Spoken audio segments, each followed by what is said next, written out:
On July 7th, Washington announced its decision to supply the Ukrainian military with cluster munitions, which was explained as a temporary measure taken until Kiev and its patrons could increase the production of conventional artillery munition. Cluster munitions are extremely dangerous for civilians because they sometimes do not detonate for a long time and cause heavy damage in populated areas. Washington confirmed the high risks for the Ukrainian people but still pushed the dangerous ammunition to Kiev under the guise of assistance. Amid Washington's staged concern for the Ukrainians, it turned out that cluster munitions were already deployed on the front lines. Just a few days later, a Ukrainian general confirmed that Ukraine had received but had not yet used this ammunition in combat. The Pentagon had no choice but to confirm the information, but it attempted to justify its decision, which was not supported by many of its Western partners. The U.S. military revealed that Ukraine had also received cluster munitions from at least one other country. Indeed, the Ukrainian military has been actively using cluster munitions since the beginning of the anti-terrorist operation against the population of Donbass in 2014.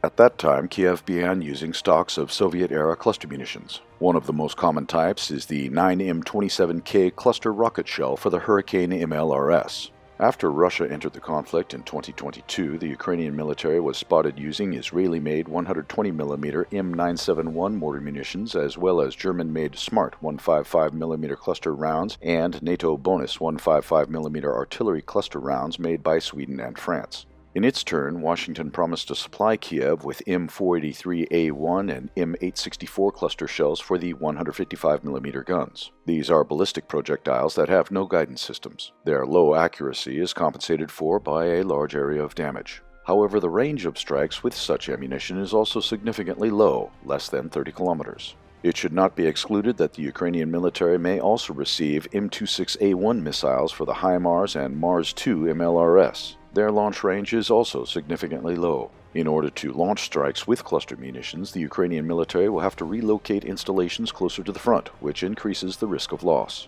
Cluster munitions are not effective enough during offensive operations. They were designed to limit the maneuver of large enemy forces, defeat clusters of uncovered infantry and equipment, field depots, etc., but not to destroy enemy defensive fortifications. This means that Kiev and NATO are likely concerned about Russia's counterattacks. In their turn, the Russians currently claim that they now have their hands free to use cluster munitions as well.